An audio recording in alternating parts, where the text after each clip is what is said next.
There were many eyes on Lana Long as she walked out on stage for her nightly routine.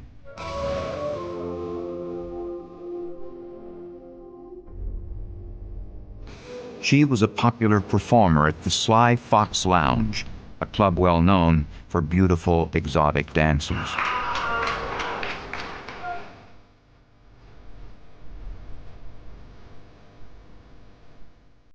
Sometime after the performance, Lana Long had an unexpected encounter.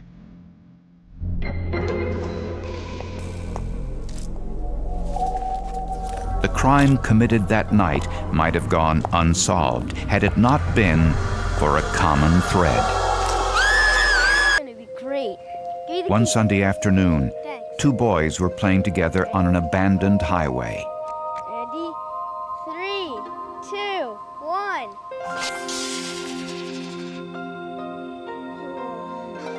As they ran through a field chasing a parachute, they discovered a horrible sight. The nude, decomposed body of a young woman. She was lying face down with her hands bound behind her back. A cord was wrapped 3 times around her neck like a leash. Under her body lay a white silk scarf tied in a knot. This killer was trying to make a statement. He could have killed this woman with a lot less trauma. But the deepness of this bruise, the prominence of this bruise, indicated that he applied a lot more force than it was necessary to end this woman's life. He was violent. The victim was identified as 20-year-old Lana Long, an exotic dancer who worked at the Sly Fox Lounge in Tampa.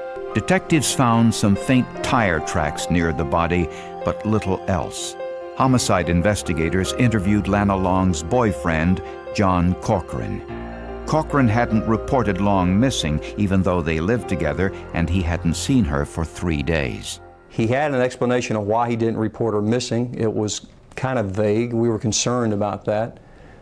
Corcoran admitted that he argued with Long on the day of her disappearance about the number of men who were calling her at home, asking her out on dates.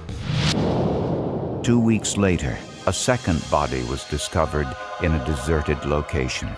I can vividly recall getting in the car, driving to the crime scene, saying to myself, please don't let her be bound. Please don't let her be tied up. It felt like a ton of bricks had just fallen upon me. Because here we go from rarely having a victim bound to now 2 within 2 weeks of each other. The victim was identified as 22-year-old Michelle Sims, a former beauty contestant who had turned to prostitution to support a drug habit. Near the body, police discovered some fresh tire prints in the soft sand, but there was something unusual about the tire impressions. The vehicle had 3 different tires. Detectives made plaster molds of the tire impressions for analysis, hoping they would provide some clue to the identity of the murderer. Because of the similarities in these 2 cases, investigators believed that both murders were committed by the same person. This time, however, John Corcoran had an alibi and was no longer considered a suspect. In the forensics lab, when Michelle Sims' clothing was analyzed, they discovered a tiny clue, a mysterious red fiber. It was similar to a red fiber discovered at the Lana Long crime scene on the white silk scarf found under Long's body. On September 18, 1984, the nude body of a 3rd woman was discovered.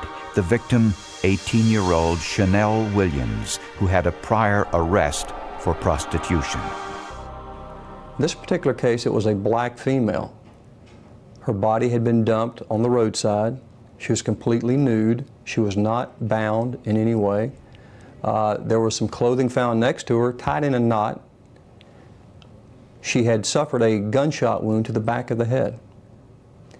So when you look at this case, it's totally different than the other cases, or is it? The forensics lab found the answer. Tiny red fibers were discovered on Williams' clothing, fibers similar to those found on the other two victims.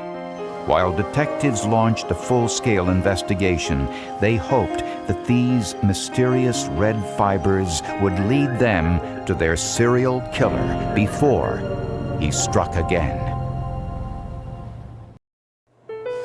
The Hillsborough County Sheriff's Department wanted to know all they could about the mysterious red fibers found on the three murdered women. Each of the tiny fibers was microscopically analyzed and compared.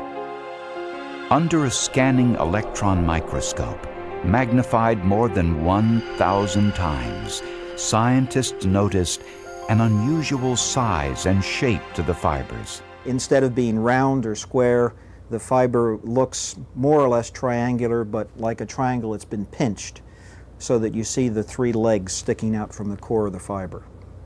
The fibers from the three women were all triangular or trilobal.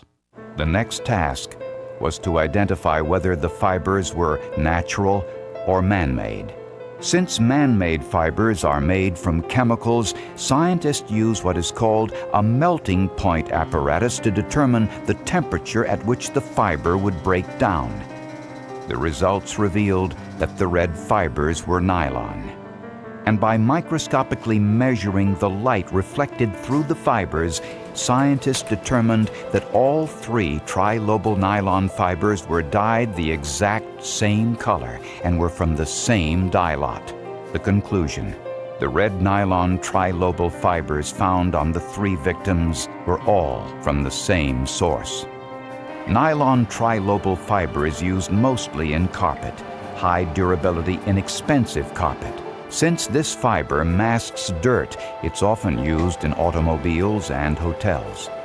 Next, homicide detectives turned their attention to the tire impressions found near the bodies. Tire tread experts noticed that there were three different tires on the vehicle. The impression of the front tire was simple to identify. It was an extremely common model made by the Goodyear Tire Company. The right rear tire was manufactured by the Goodyear Company as well. It was a low-priced model called the Viva. But there was something unusual about the tread. It was a white wall tire and was on the rim with the white wall side facing inward. The left rear tire could not immediately be identified since it was not among the thousands of known tire treads in the FBI's computer database. So investigators sent the tire impression to the Goodyear Tire Company in Akron, Ohio, to see if they could help identify it. Goodyear's tire expert recognized that it was a specialty tire and a very expensive one, not sold in retail stores.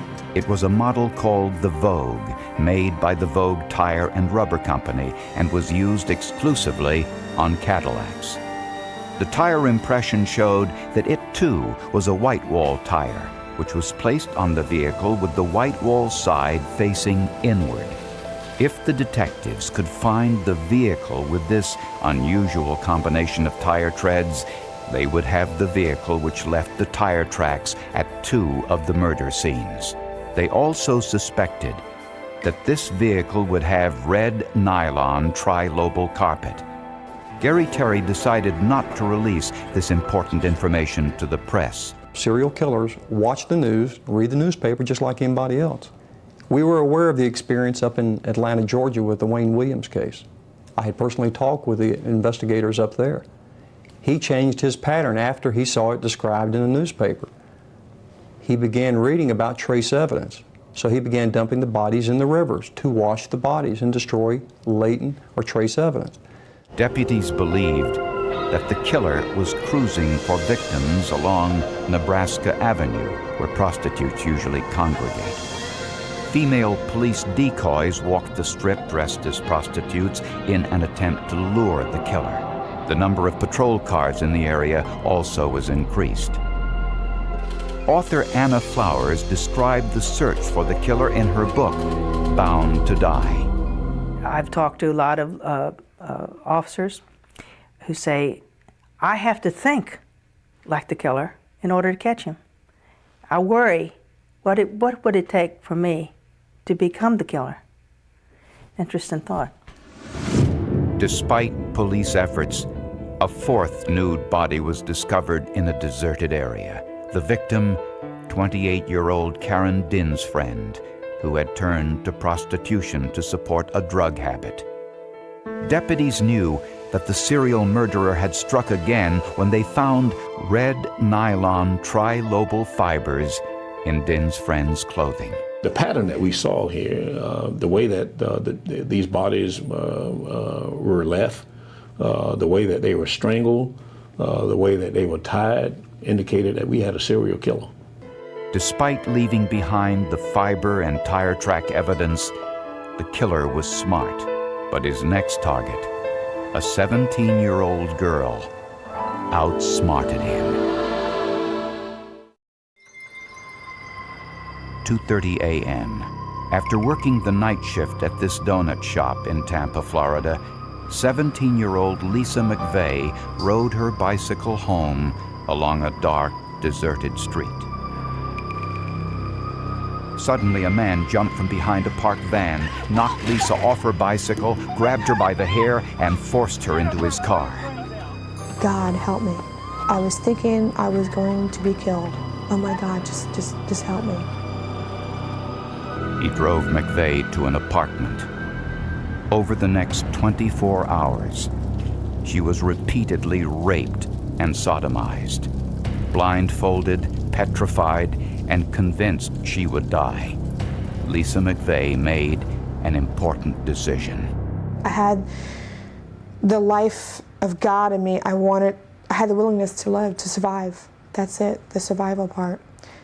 When you're in something like that, you would be surprised yourself what you're capable of.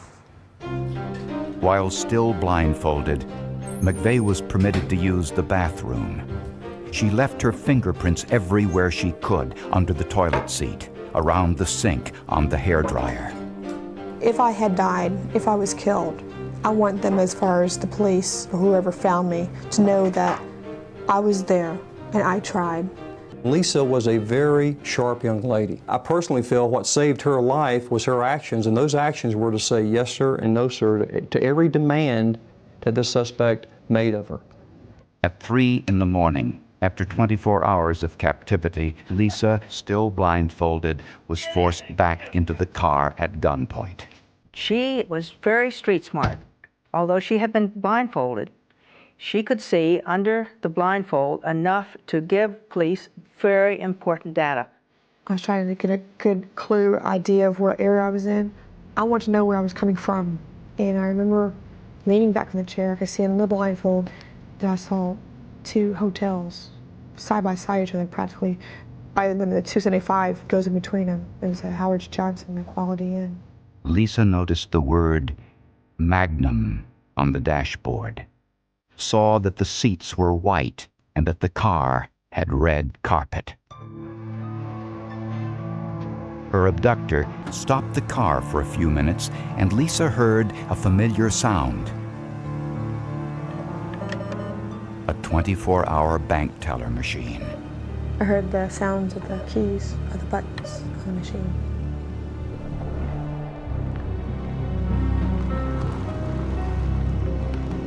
A short drive later, he stopped the car, opened the door, put Lisa on the street along with her clothes, warned her not to remove the blindfold for another 5 minutes, and drove away.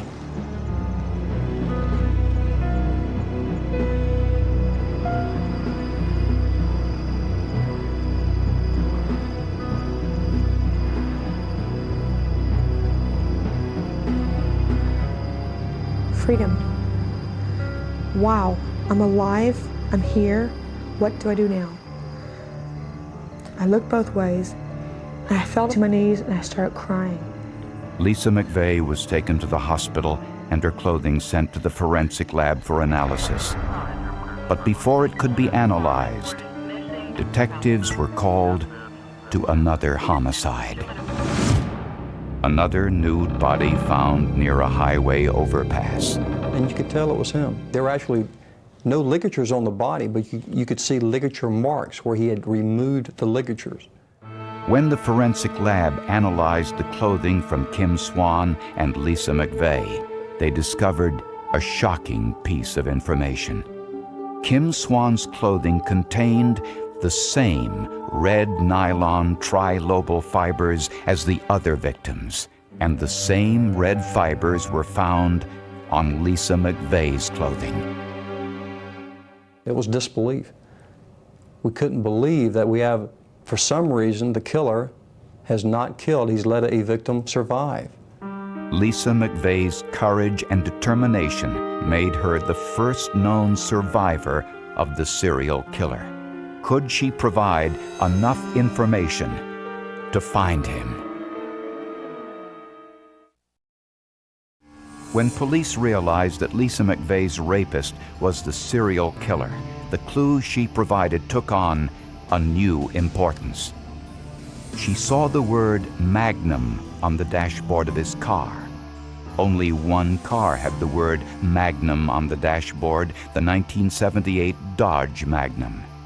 A computer search of Dodge Magnum owners in the area revealed a list of 486 names. McVeigh also told investigators that her abductor used a 24-hour bank teller machine shortly before she was released. When the records of all bank machine transactions for November 4th were compared with the list of Dodge Magnum owners, only one name was on both lists: Robert Long. Robert Bobby Joe Long was a 31-year-old part-time X-ray technician. Separated from his wife, he was the father of 2 children. Since Lisa McVeigh was blindfolded during most of her captivity, she could not positively identify him from photographs. So Bobby Joe Long was immediately placed under 24-hour surveillance. Long was followed to this movie theater, and when he went inside, deputies inspected the tires on his car. On the right rear side was a Goodyear Viva. On the left rear side, the expensive specialty tire, the Vogue. Both tires were inverted.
He was kicking the clothing, kicking it. It was picking up the fiber evidence out of the floorboard of his vehicle. Fiber evidence is often referred to as a silent witness. It doesn't say a thing, but it just speaks volumes. When told of this evidence against him, Bobby Joe Long confessed to the rape and abduction of Lisa McVeigh as well as the murders. He also confessed to 2 additional murders the police knew nothing about, and led them to the bodies. In all, he confessed to 10 murders. It's sad what happened to him, and that I could do something like that to somebody. All the victims, all of them, you know, and you're talking about a lot of them, a lot. A lot of lives just gone right down the tubes because of me. You know, in one way or another. And it's not a good feeling. It's not a pleasant feeling. I'm not proud of anything I've done. And the worst thing is I don't understand why. I don't understand why. Yes, it was bad. Yes, it was very traumatic to my life, but it's made me who I am today. The challenges in my life, the weaknesses that I had then, has made me a stronger, better person today. And that's how I'm able to survive. I'm a firm believer that this is not all the homicides Bobby Joe Long did. You don't start killing the way Bobby Joe Long started killing. Have we found all the victims? No. Are we going to find all the victims? I doubt it. Not unless someday he decides to give us the rest of the information and the rest of the story. I felt like I was in a war zone with the explosions, the smell of smoke, the smell of burning flesh, people screaming. It was the single most deadly automobile accident in American history. 99 vehicles, most of them destroyed. 12 people died. Identifiable? No.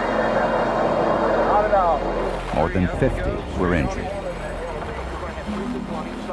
Total destruction. If I hadn't been there and I witnessed it, I don't believe I could have believed it. The accident happened along a 3-mile stretch of highway long known for dense, thick fog. But what was causing the fog? The victims and their families wanted answers.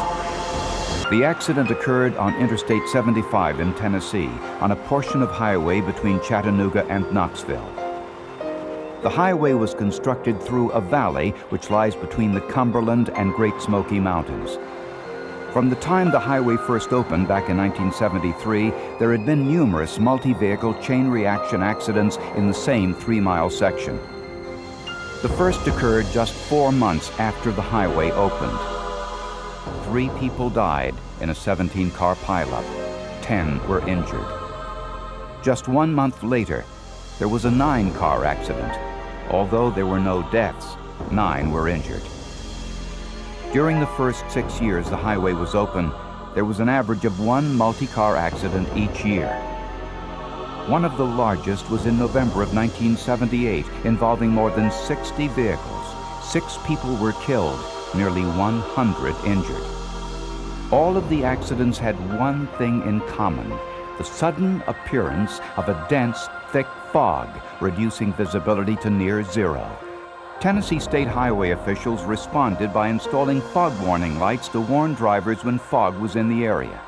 Highway patrol officers were posted to stand watch every morning along the fog-prone area to make sure drivers slowed down when the fog warning lights were activated. The combination of these 2 systems worked.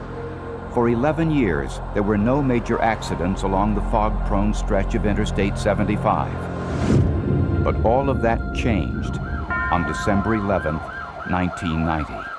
It's a massive wreck. Everybody's bumping into everybody. I've had several reports. I've had an explosion in that area, and they're still piling up. As I rolled down the window, I could hear the cars just crashing into each other, one after another. A motorhome hit the front end of my truck after just seconds after I had gotten out, and then vehicles started hitting the back of it. I'll never forget hearing one, and he hit other cars and just knocked them out of the way like they were nothing, and came and crashed just to the right of that motorhome. The explosion was such that it almost knocked me down. Mike Curtis pulled this 14-year-old boy out of the motorhome, then rescued the boy's mother. And I turned and went back to get her husband. All I could see was fire. I could smell hair burning. His coat came off burning in my hands.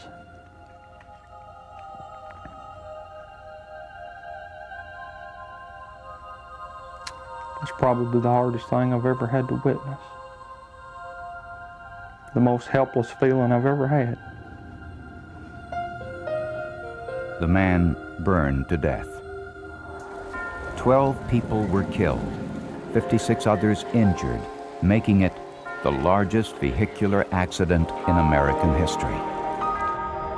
These pictures were taken shortly after the accident, when most of the fog had dissipated.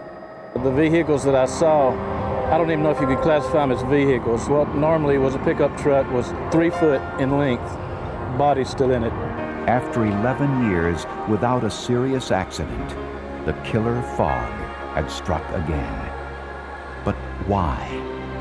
The families of the dead and injured demanded answers.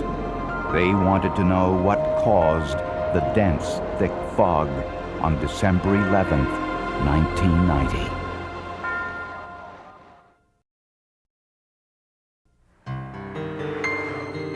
On December 11, 1990, 30-year-old Craig Piper was driving his tractor trailer south on Interstate 75 on his way to visit his mother for the holidays.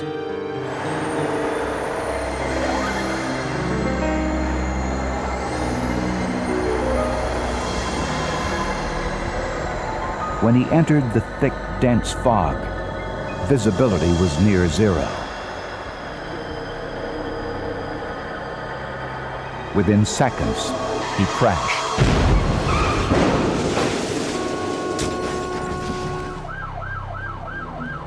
The flames were extremely tense, and I knew there wasn't any way I could get him out. And I had to stand there and watch this man burn in his vehicle. There wasn't really anything I could do. The flames were too big. I didn't have a fire extinguisher. I just had to stand there and watch this man burn alive.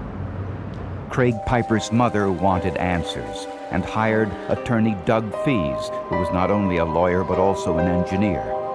She wanted Fees to find out what caused the terrible fog that was responsible for her son's death. She said the two people in that car were killed and that her son had been burned alive in his tractor trailer, and was wondering if there was anything that I could do to help her. The accident occurred along Interstate 75 at its lowest point in the valley, about a half mile from where the interstate crosses the Hiwassee River. Because of its location, fog has always been common in this area. Fog is basically a cloud which forms on the ground. Fog occurs when there is too much water in the air for the atmosphere to absorb. Since cooler air holds less moisture than warm air, and cool air gathers in low-lying areas, the valley through which Interstate 75 passes is perfect for the formation of natural fog. But the fog described by the accident victims was extremely thick and dense. Was the fog on the day of the accident naturally produced, or was it caused by one or more of the local industries nearby? On those 3 days, there was some amount of river fog, although it was relatively small. On all 3 days, there was a very noticeable emission of fog-related water vapor from the Bowater facility. The Bowater Paper Company is located 3 miles to the east of the interstate highway. It is the largest producer of newsprint in North America and releases large quantities of water vapor into the atmosphere 24 hours a day as part of the manufacturing process. Wayne Davis recommended that the state of Tennessee conduct a more detailed study in order to understand the cause of the fogging conditions. The state decided not to fund a more detailed study, but elected to install a fog warning system along the highway and posted state troopers to patrol the fog-prone stretch of highway each and every morning. For 11 years, the system worked. Between 1979 and 1990, there were no serious multi-vehicle accidents along the 3-mile stretch of Interstate 75. The system worked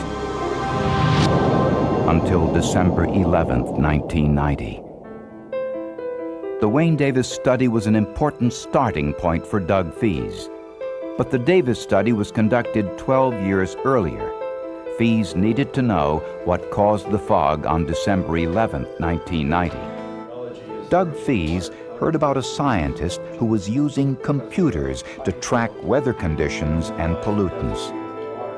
Was it possible that science could recreate the weather condition on the day of the accident?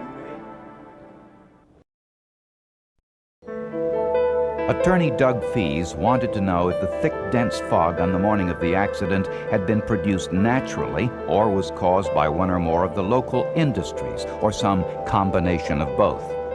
To find out, he hired Dr. Alan Eschenroder, who teaches civil engineering at Harvard University. His area of expertise is risk management, and he also runs a consulting firm which specializes in air quality modeling. Eschenroder gathered weather information about the morning of the accident from the Knoxville and Chattanooga airports, as well as from 2 nuclear power plants, one only 18 miles from the scene. Weather records indicated that there were few, if any, clouds on the morning of the accident. Winds were light. and the temperature dropped rapidly the night before from a high of 60 degrees in the afternoon to almost freezing. This 30-degree drop in temperature could cause a weather phenomenon called an inversion. An inversion occurs when the temperature on the ground is cooler than the temperature in the atmosphere. This prevents air and moisture from dissipating into the atmosphere, pushing the moisture back towards the ground. Very early on the morning of the accident, a helicopter pilot flying over Interstate 75 noticed a mushroom-shaped cloud similar to this one over the Bowater paper mill smokestacks, 3 miles east of the accident site. Eschenroder believes this was visual confirmation of the inversion. Water vapor is produced naturally, coming from evaporation from lakes, streams, rivers, and ground moisture.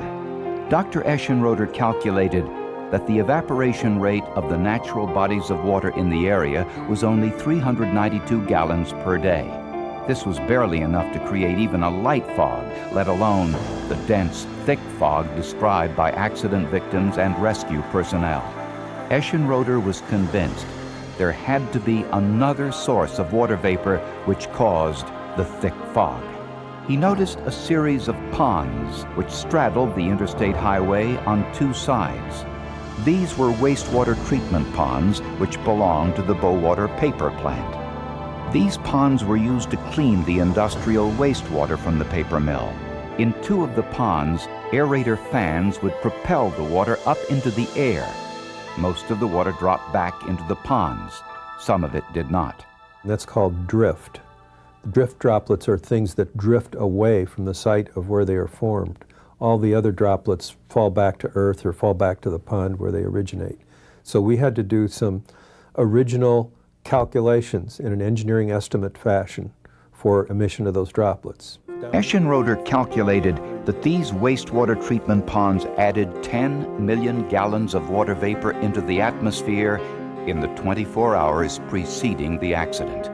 Far more than the 392 gallons from the natural bodies of water.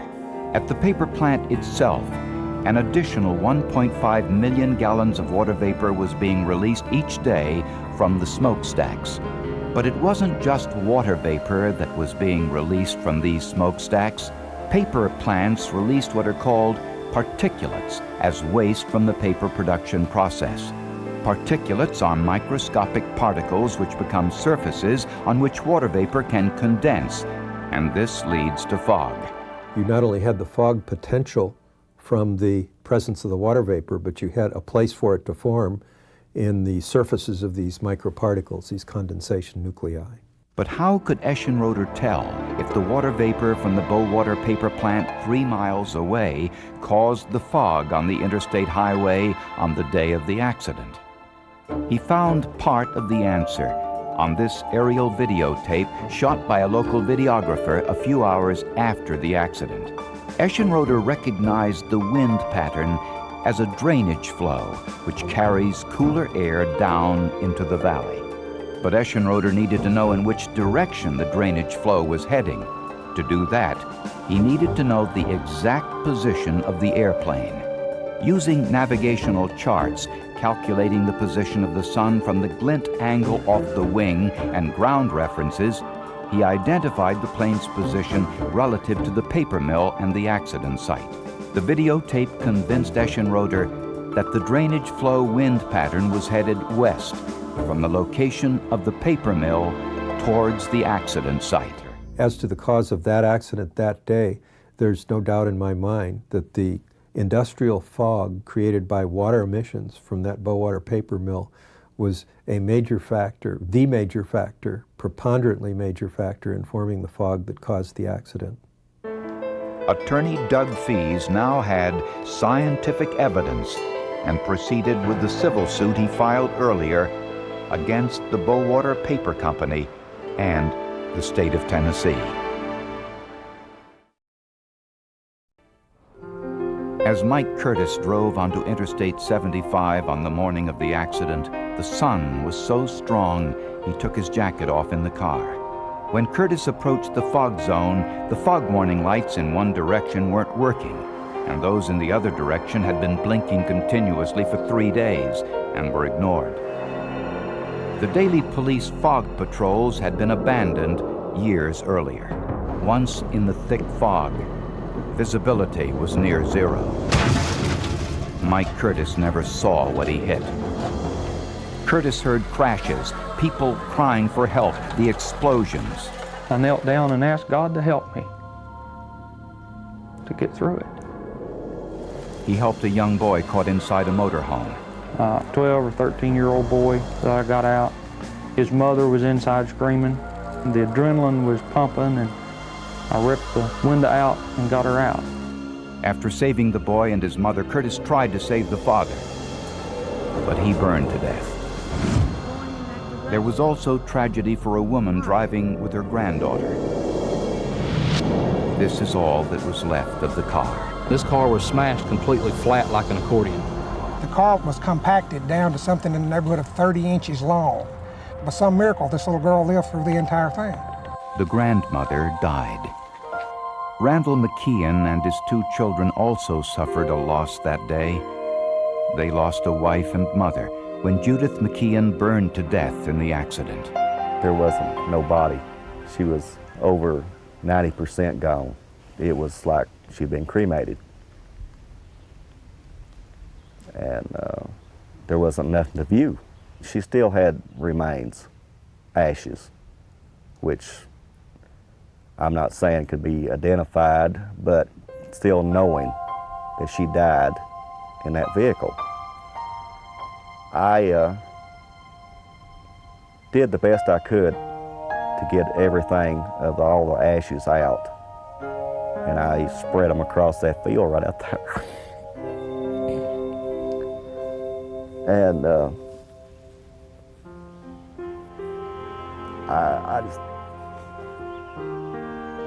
I guess that was the only thing I knew to do. Doug Fee's case was set for trial in 1994, more than 3 years after the accident. Bowater disagreed with the scientific calculations used in the Eschenroder study and hired its own scientific expert. Dr. George McVeal is a meteorologist from Denver. His study concluded that Bowater's contribution to the fog on the day of the accident was less than 1%. Our conclusion was that the fog formed by a natural process due to mixing of moist air at different altitudes at about 9 o'clock on the morning of December 11th, after the sun had come up and heated the ground enough to start the mixing process. And that in a very abbreviated and simplified form is what caused the fog on that morning. But shortly before the trial, the courts ordered Bowater to release a study it commissioned in 1979 from its own consulting firm, Environmental Research and Technology. In it, ERT states that preliminary evidence suggests that Bowater operations contribute to local vapor flux and fogging problems in the Calhoun area. Doug Fees never got the chance to prove his case in court. Before the trial, the state of Tennessee reached an out-of-court settlement with Fees on behalf of the families he represented. Because of the malfunctioning fog warning system, the state settled for $800,000 and also agreed to install a $4 million computerized fog detection system. When the fog reaches a certain density, large signs automatically notify drivers of fog in the area, and sensors trigger gates on key entrance ramps closing access to the highway. Bowater also settled out of court with 30 victims and families represented by Doug Fees and other attorneys for $11 million. Bowater continues to maintain that the paper mill and treatment ponds had nothing to do with the fog on the day of the accident. However, Bowater agreed to limit its use of treatment pond number 4, which sits near the highway. But the issue isn't whether or not Pond 4 is a contributor to fog, whether natural water conditions that are in the community are contributors to fog. The real point is that fog exists in that particular place from time to time. It's natural fog, and the traffic control mechanisms on the highway have to be sufficient to warn motorists. Despite the settlement and the new fog warning system, many still believe the highway is unsafe. Warnings are never the answer when you can do better. Closure of Pond 4 is not enough to solve the problem. The chance of this happening again has been substantially reduced, but the risk has not been eliminated, nor has the hazard been eliminated. This is only the third time I've been here. It's, and any officer will tell you that, you know, this is to me, it's a memorial site. That bridge is a memorial, because a lot of people died here, needlessly. The phone rang long after the office lights had gone dark, long after Georgia heat had settled into that thick, unmoving stillness that presses against windows and memories alike. And when the retired detective lifted the receiver, he did not say his name, because some instincts never retire. They only sleep lightly, and on the other end was a voice that cracked before it spoke, a voice that carried 30 years of dust and doubt, a voice that said one sentence and changed everything. I think we missed something back then. In 1992, Georgia was loud with certainty. Radios spilled headlines. Sirens cut through humid nights. The case arrived fast and violent, the kind that grips a town before anyone has time to breathe. A body found where it should not have been. A timeline that refused to align. A community shocked into whispers. Back then, it was not called a cold case. It was called urgent. It was called solvable. It was called almost finished before the evidence had even cooled. The crime scene was sealed under yellow tape that fluttered like nervous hands. Flashbulbs popped.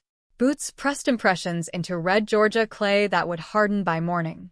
Officers spoke in clipped sentences, writing notes that tried to outrun the chaos. There was confidence in the air, a belief that answers were close, just beyond reach, waiting to be pulled into the light with enough pressure. Pressure was applied. Interviews stacked up. Alibis were tested, bent, sometimes broken. The victims' names spread through the town faster than the truth ever could. Neighbors looked at each other differently. Doors locked earlier. Parents pulled children closer. Everyone had a theory, and every theory felt urgent, because silence was terrifying and certainty, even false certainty, felt safer. The detectives worked the case hard and fast because that was the culture then. Solve it quickly. Calm the public. Restore order. Files filled with witness statements, timelines scribbled in the margins, photographs taken from every angle. Somewhere inside those pages, the truth existed. But it did not announce itself. It waited. A suspect emerged early, too early. A familiar name. A face that fit the fear of the moment. The narrative formed around him like wet cement, hardening with each repetition. Leads that supported it were highlighted. Leads that challenged it were set aside, labeled unlikely, inconvenient, or simply too complex for a town desperate for closure. The case moved forward, but it moved narrowly, as if walking through a hallway with blinders on. The retired detective remembered that feeling clearly, even decades later. The sensation that something did not sit right, that a detail nagged at the edge of awareness but never quite crossed into certainty. He remembered thinking he would come back to it after the paperwork, after the interviews, after the arrest. There was always time later. Except later never came. The case closed. Life moved on. Promotions happened. New cases arrived, each demanding attention, each pushing the last further into the past. The town adjusted. People learned how to speak about the case in the past tense, how to live around the scar it left behind. The family learned a different kind of survival, one measured in anniversaries and unanswered questions. They were told the system had worked. They were told justice had been served. They tried to believe it, because disbelief requires energy, and grief already consumes so much. Years passed. The world changed. Technology evolved. Evidence standards shifted. What once seemed solid began to look fragile under modern scrutiny. The case file gathered dust. then was boxed, then archived. It became a reference point, a closed chapter, something new detectives skimmed without really reading, trusting the conclusions drawn long before they arrived. But memory is stubborn. For the retired detective, certain images refused to fade. A witness statement that contradicted itself in subtle ways. A timeline that only worked if you ignored one inconvenient hour. A piece of evidence logged but never fully explained. These thoughts surfaced late at night, uninvited, persistent. He told himself the same thing he had told himself for years. If it mattered, someone would have noticed. Until someone did. The call did not come from a journalist or a supervisor. It came from another retired officer, someone who had carried the case in his own way, quietly, privately, for decades. They spoke cautiously at first, circling the subject like men who knew exactly how dangerous memory could be. Then the sentence landed, heavy and unavoidable. A detail, overlooked in 1992, re-examined with fresh eyes. A tip, not new but newly understood. The retired detective felt something tighten in his chest. Not excitement. Not relief. Responsibility. Because once a question is asked out loud, it cannot be unheard. He pulled the old case file from storage, pages brittle, ink faded. As he read, the past rose up around him, vivid and unforgiving. The rush. The assumptions. The moments when speed had felt more important than certainty. One detail stood out now with brutal clarity. It had always been there, hiding in plain sight, dismissed because it complicated the narrative everyone wanted to believe. Back then, it was labeled an anomaly. Now it looked like a warning. The retired detective made a choice that night. He did not have to. He was no longer on the force. He owed the system nothing. But some debts do not expire. He contacted the department, careful, deliberate. He framed it not as an accusation, but as an obligation. A second look, a review. Just to be sure. The response was cautious but curious. Times had changed. Cold cases were no longer symbols of failure, but opportunities for correction. The file was reopened quietly, without fanfare. Evidence was re-examined under modern standards. Witness statements were reread, without the weight of old conclusions pressing down on them. The past was questioned, piece by piece. What emerged was unsettling. Timelines shifted. Alibis weakened. The original suspect's certainty eroded under scrutiny. And the overlooked detail, the one that had triggered the call, began to connect to other fragments, forming a pattern that had been invisible before. The town did not know any of this yet. Life continued as usual. But beneath the surface, something was moving. A truth long buried was working its way upward, driven not by new evidence, but by the courage to admit that the old evidence had been misunderstood. For the family, the call came unexpectedly. A polite voice. Careful words. The past reopening without warning. Hope and dread arriving together, inseparable. They had learned to live without answers. Now answers threatened to return, carrying the risk of disappointment all over again. In Georgia, under the same heavy sky that had witnessed the crime in 1992, the case stirred back to life. Not with sirens or headlines, but with a quiet acknowledgement that something had been missed, and that missing it had consequences. The retired detective understood that whatever came next would not be clean or simple. Truth rarely is. But the silence was broken. And once broken, it could not be restored. The reopening did not announce itself with flashing lights or press conferences. It moved instead through hallways and inboxes, through quiet meetings where doors were closed and voices lowered, because reopening a case is an admission, and admissions are dangerous things in institutions built on certainty. Files were pulled from shelves that had not been touched in years, boxes opened that smelled faintly of cardboard and time, and inside them lay decisions made under pressure, decisions that now had to answer for themselves. The retired detective sat alone with the records spread across a kitchen table that had never been meant for autopsy photos or witness statements. He read slowly, not like a man searching for confirmation, but like a man searching for fault lines. He noticed how often the same phrases appeared, how often assumptions were repeated as facts, how rarely anyone had written the words "we don't know." In 1992, Uncertainty had been treated like weakness. Now it looked like the only honest starting point. The overlooked detail resurfaced again and again as he read. A timestamp that didn't align. A location that should have been impossible given the official timeline. Back then, it had been smoothed over with explanation after explanation, each one plausible enough to quiet doubt. Plausible had been enough.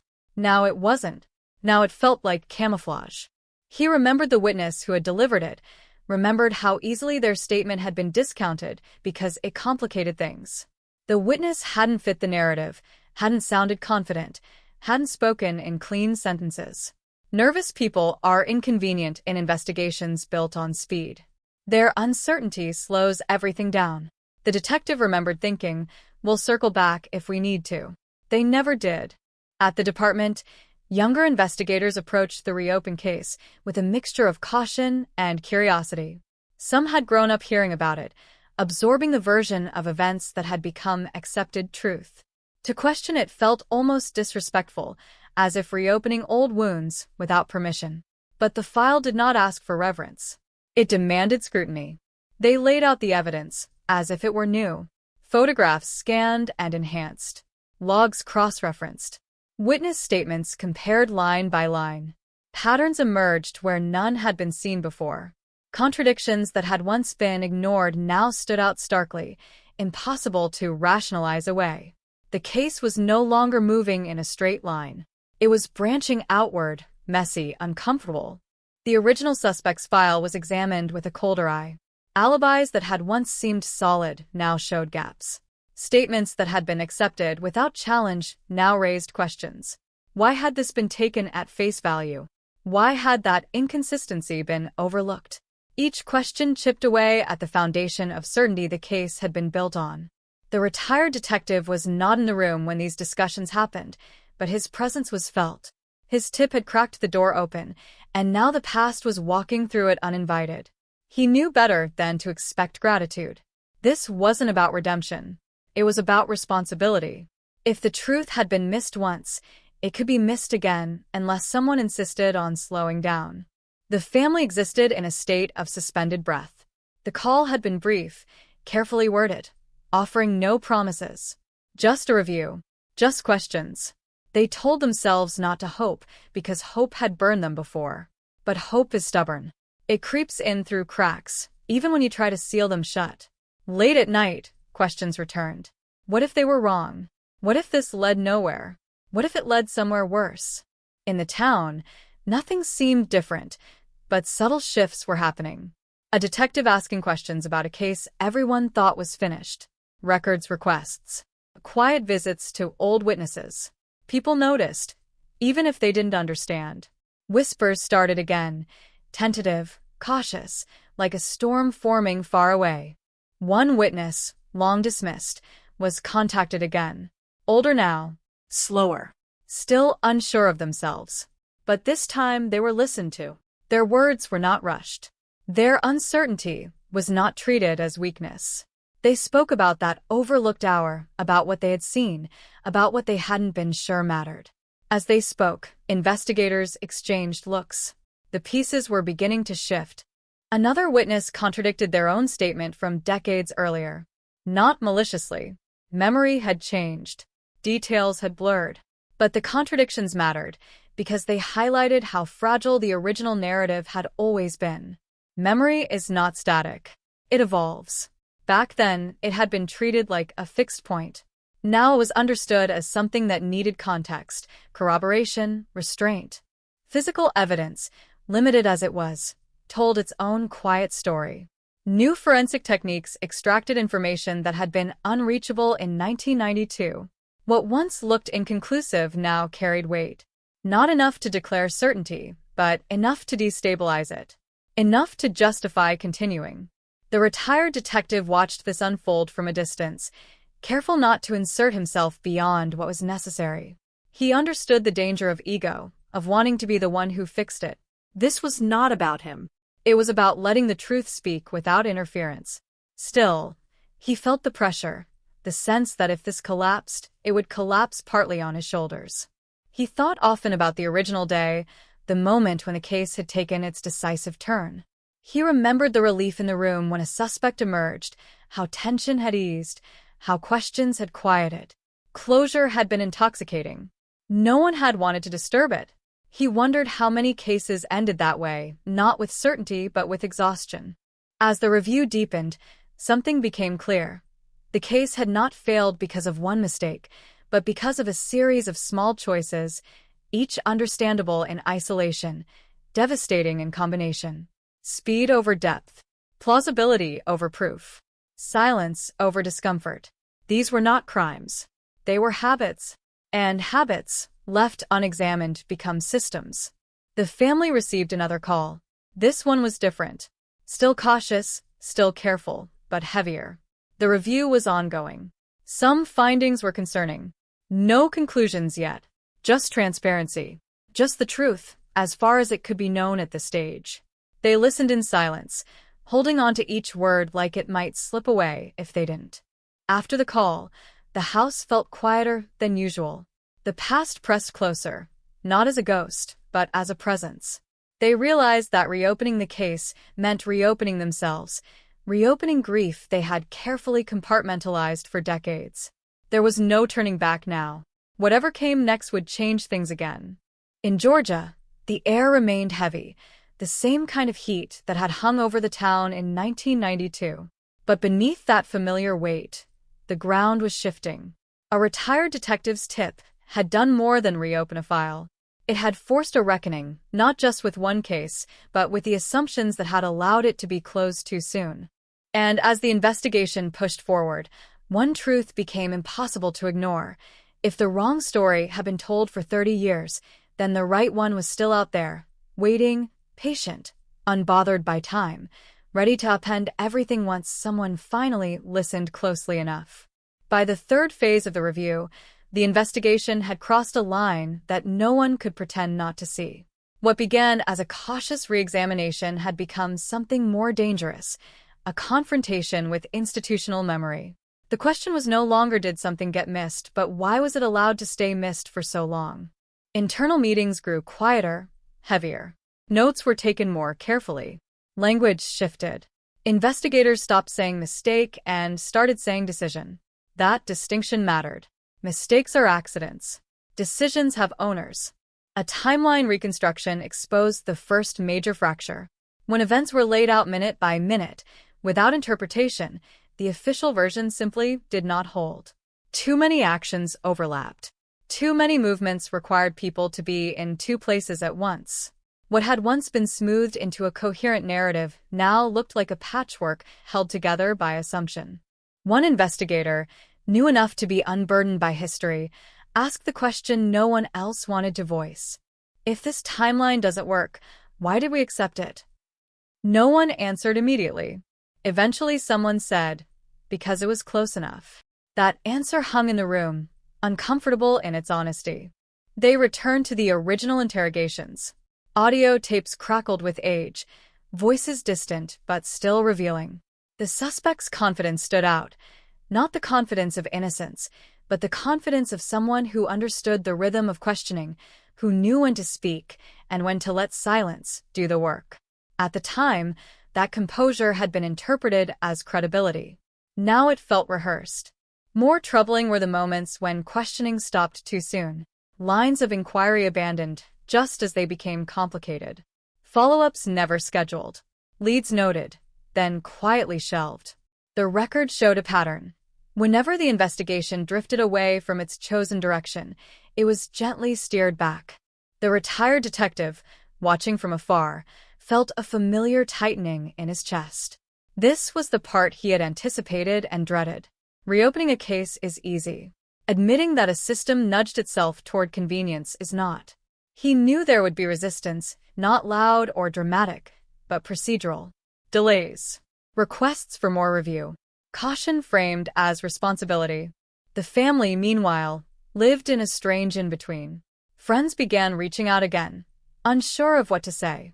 Some apologized for things they hadn't realized they'd done, accepting the official story, moving on too quickly, avoiding uncomfortable conversations.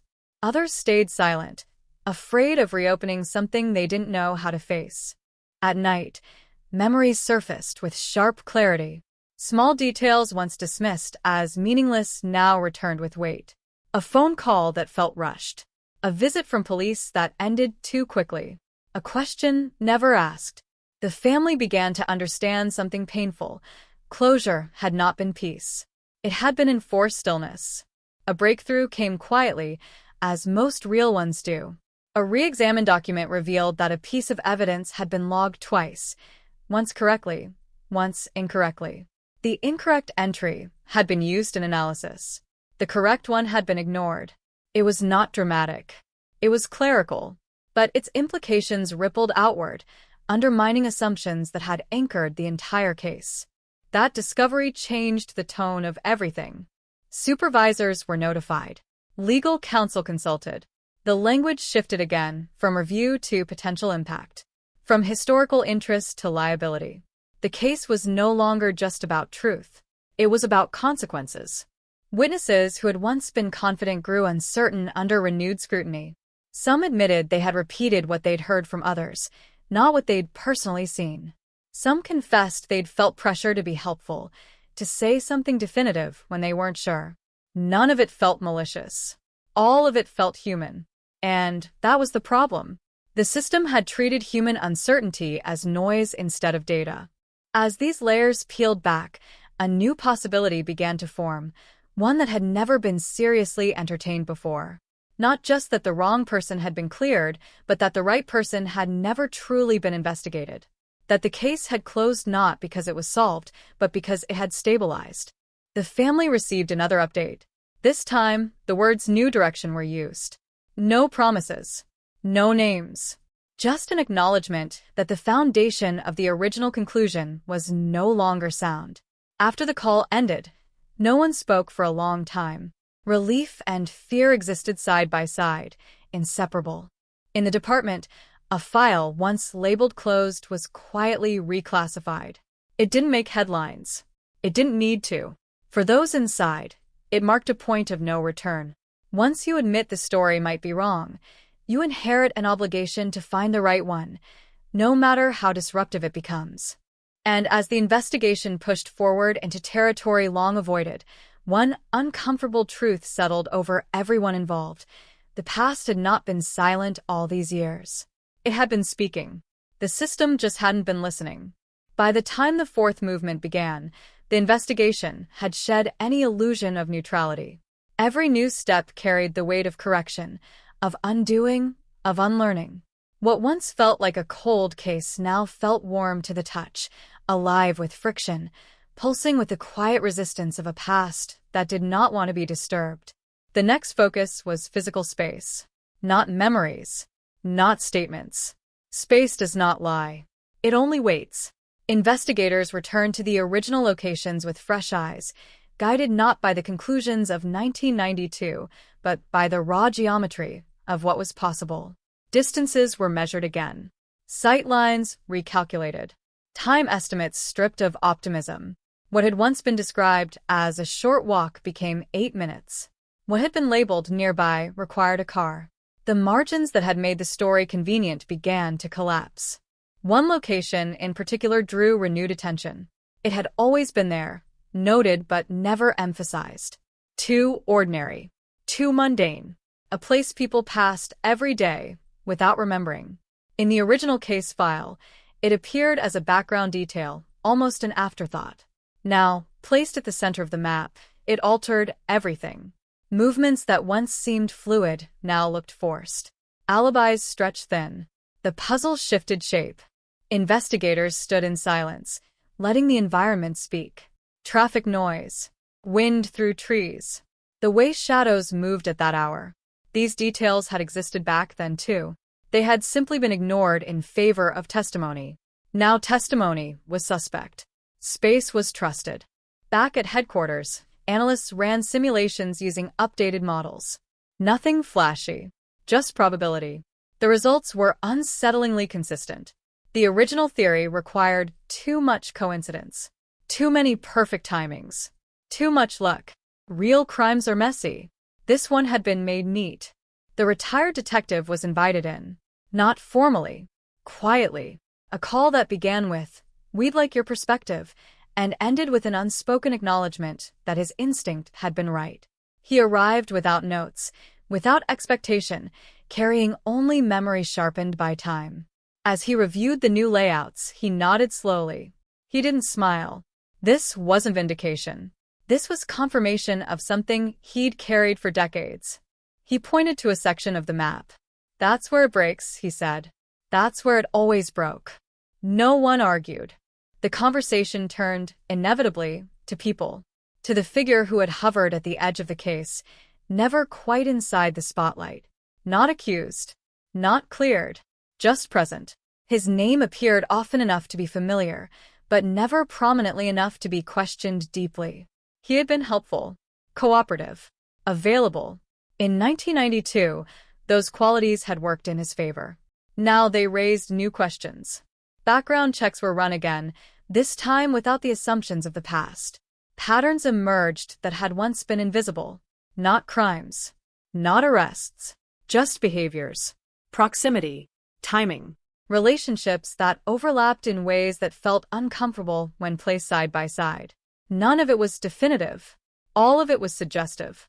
When investigators requested a new interview, the response was delayed, then declined, then reframed as a scheduling issue. The tone was polite, controlled, but the shift was noted. In the early 90s, he had been eager. Now he was cautious. The family was not told names. They didn't need them. They could feel the shift in how officers spoke. The pauses were longer. The updates more careful. Language tightened, as if every word had to survive legal scrutiny before being released into the air. The family understood what that meant. The case was no longer theoretical. Emotion returned in waves. Anger surfaced first, then grief, then something more complex, a sense of betrayal, not just by an individual, but by time itself. For decades had passed. Lives had been built on the assumption that the truth was known. Children had grown up with a version of history that now felt unstable. Revising the past came with a cost. Investigators revisited evidence storage. Boxes untouched since the early Clinton years were opened. Items once considered peripheral were re-examined under modern standards. Some yielded nothing. Others whispered possibilities. Fibers. Residue. Inconclusive results that had once been dismissed now gained relevance when placed in a different context. Technology had changed. Expectations had changed. The past was being judged by the present, and it was struggling to defend itself. One analyst noticed something subtle but critical. A sequence of actions that had been assumed to occur in one order could not have happened that way given the physical evidence. The only way it worked was if a key moment had been misinterpreted. Not fabricated, misunderstood. A single error, repeated enough times, had become truth. That realization hit hard. Meetings extended late into the night. Coffee went cold. No one wanted to be the first to say it out loud. Eventually, someone did. "If this is wrong," they said, "then everything after it is wrong too." Silence followed. Then agreement. The case had reached a threshold. From this point forward, there would be no safe retreat to ambiguity. Every step would either reinforce a new narrative or force the department to confront the possibility that justice had been delayed not by lack of effort, but by misplaced certainty. Outside, the community sensed something stirring. Old rumors resurfaced. Conversations reopened. People who had avoided the topic for years now spoke in lowered voices, careful not to be overheard. The case had always been part of the town's identity. Now it was becoming a mirror. And as the investigation pressed deeper into the territory once avoided, one truth became impossible to ignore. The coldness of the case had never been about time. It had been about reluctance, about stopping just short of the questions that mattered most. Now, with momentum building and the past unraveling thread by thread, there was no stopping what came next. The fifth movement did not announce itself with a revelation. It arrived quietly, almost invisibly, in the form of resistance. Doors that had once opened easily now required warrants. Phone calls that used to be returned the same day slipped into voicemail. The case had crossed from curiosity into threat, and the atmosphere shifted accordingly. Investigators noticed it first in the paperwork. Requests that should have been routine were suddenly scrutinized. Old records came back incomplete. Pages were missing, not torn out, just never digitized, never indexed, never meant to be revisited. It wasn't obstruction in the obvious sense. It was something more passive, more institutional. A system built to move forward, not backward, now bristling at the idea of reversal. The retired detective watched this with a familiar unease. He had seen it before. Not in this case, but in others. The moment when momentum exposes fault lines. When reopening a file becomes less about facts and more about accountability. He didn't comment much.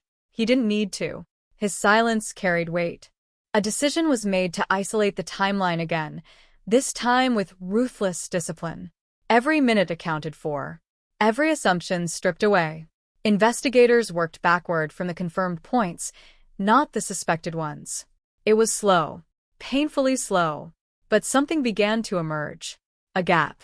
Not large enough to be obvious, just wide enough for doubt to slip through. That gap centered around a moment long considered settled. A reported sighting. A confirmation that had anchored the entire sequence of events. It had been logged. Signed. Accepted. No one had questioned it in over 30 years. Until now. The witness was located. Older. Slower. Still sharp. When approached, they didn't resist. They seemed relieved, almost grateful, to be asked again. The memory, once firm, now showed cracks. Details blurred. Certainty softened. What had once been a definitive statement now came with qualifiers. I think. I believed. At the time. It was enough. Not proof. Not exoneration. But enough to destabilize the foundation. The interview was recorded, reviewed, dissected. Language mattered. Tone mattered. Hesitation mattered. Analysts replayed the audio repeatedly, listening not just to what was said, but to what wasn't. Silence filled the spaces where confidence used to live. The past was no longer speaking clearly. That same day, a second witness was contacted. This one had never testified, had never been formally interviewed, had lingered on the edge of the story, dismissed as irrelevant. Their recollection contradicted nothing directly. It simply suggested something different might have happened. A different sequence. A different presence. Individually, the accounts meant little. Together, they formed a pattern. A pattern that pointed away from the original conclusion and toward something far less comfortable. Internally, the debate intensified. Some argued caution. Others argued urgency. Everyone understood the stakes. Rewriting the narrative would mean acknowledging that the truth had been mishandled. That people had been hurt not just by a crime, but by its aftermath. No one took that lightly. The family sensed the tension without being told. Updates became more formal. Meetings were scheduled instead of spontaneous. The words ongoing review replaced re-examination. It sounded bureaucratic, but it carried a deeper implication. The case was now under a microscope, not just from investigators, but from oversight committees, legal advisors, and internal affairs. And still, the evidence kept pulling in the same direction. A new forensic review was authorized. Items once considered exhausted were reprocessed. Advances in analysis offered clarity that hadn't existed in the early 90s. Results trickled in slowly. Most confirmed what was already known. One did not. It wasn't dramatic. No clear match. No name attached. Just an inconsistency. A data point that refused to align with the accepted version of events. On its own, it could be dismissed. In context, it became a problem. The team gathered late that night. The room felt smaller than usual. The air heavier. No one spoke at first. They didn't need to. Everyone understood what the inconsistency implied. Someone had been where they weren't supposed to be. Or something had happened when it wasn't supposed to. The retired detective broke the silence. This is the part, he said quietly, where people start hoping it goes away.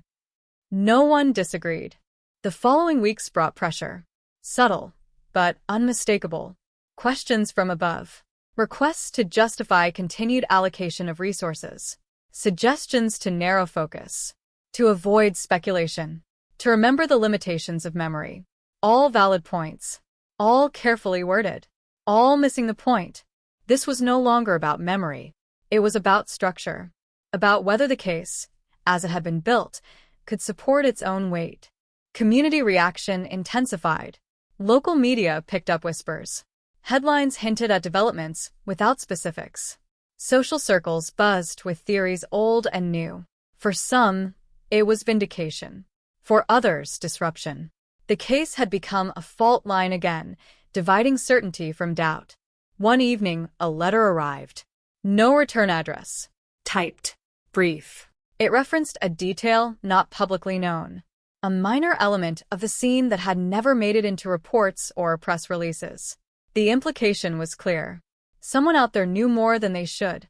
The letter didn't name names. It didn't accuse. It simply asked a question that struck at the heart of the investigation. Why had a particular action been overlooked? Why had a specific moment been treated as inconsequential? Investigators traced the paper. The ink. Nothing conclusive, but the content lingered. It echoed the same unease that had been building for months. The sense that the truth had been close all along, obscured not by darkness, but by familiarity. As the fifth movement drew toward its end, the case felt poised on the edge of something irreversible. The old narrative was cracking. The new one was not yet fully formed. Between them lay uncertainty, and within that uncertainty, the possibility of reckoning. No arrests were made. No announcements issued. But internally, a line had been crossed. The investigation was no longer asking what happened. It was asking why the answer had been missed for so long. And that question, once asked, refused to be silenced. By the sixth movement, the case no longer belonged to the past. It had begun to intrude on the present, uninvited, unavoidable, pressing its weight into every conversation, every late-night meeting, every pause that lingered too long. The question was no longer whether something had been missed. That much was now undeniable. The question was who had known and when. The investigative teams split their focus, without formally acknowledging it. One track continued forward, chasing the emerging narrative, following the inconsistencies wherever they led. The other turned inward, quietly re-examining the original investigation itself. Not the crime, the process, the decisions, the moments where judgment had hardened into certainty.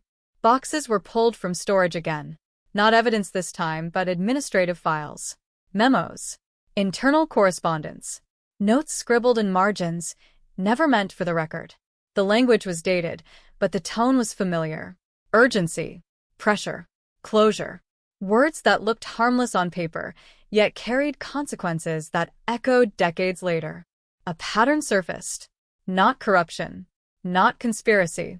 Something more banal and more dangerous. Assumptions reinforced by momentum. Leads deprioritized because they didn't fit.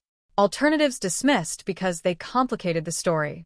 It was the anatomy of a rush, not toward justice, but toward resolution. The retired detective watched these findings unfold with a restrained distance. When asked directly whether he had sensed this at the time, he didn't hesitate. "We were tired," he said, "and we were convinced we were right." That's a bad combination. The new theory, still unnamed, still fragile, demanded corroboration. It hinged on timing, on movement, on the idea that the crime scene, long treated as static, had in fact been dynamic, that people had come and gone, that the order of events had been misunderstood. To test it, investigators reconstructed the night hour by hour. Not just what was known, but what was assumed. They stripped the timeline down to verified actions and left the rest blank. The result was unsettling. Large portions of the night disappeared entirely. Entire windows of opportunity had never been accounted for. They had simply been filled in with expectation. Technology offered assistance where memory failed. Traffic patterns, old utility records, weather data, streetlight maintenance logs. Individually mundane, collectively revealing. The night had been darker than remembered, quieter, less predictable. Conditions had favored invisibility. A key location resurfaced in the analysis. Not the primary scene, but a secondary space nearby, briefly mentioned in early reports and then forgotten. At the time, it had seemed irrelevant. Now it glowed with possibility. Access. Concealment. A place where something could have happened without being seen. Permission was sought to revisit it. The request was met with hesitation, then approval. The site had changed over the years, but its bones remained. Investigators walked it slowly, measuring distances, sight lines, imagining movement in the absence of light. It didn't take long to understand how easily something could have been missed.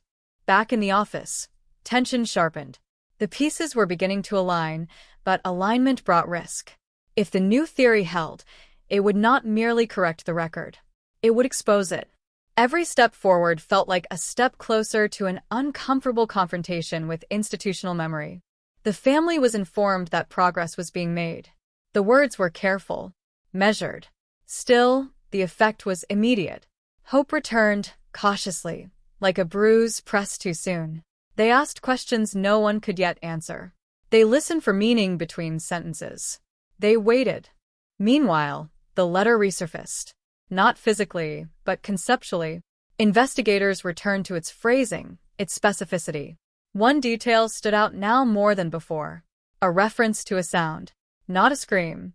Not a gunshot. Something subtler. Something that would only be noticed by someone paying close attention. Audio specialists were brought in. Old emergency calls were re-examined. Background noise filtered, isolated, enhanced. Most yielded nothing. One did not. A faint, irregular sound buried beneath static and distance. At first, it was dismissed as interference. Then replayed. Slowed. Compared. It matched. Not conclusively. Not cleanly. But enough to raise eyebrows.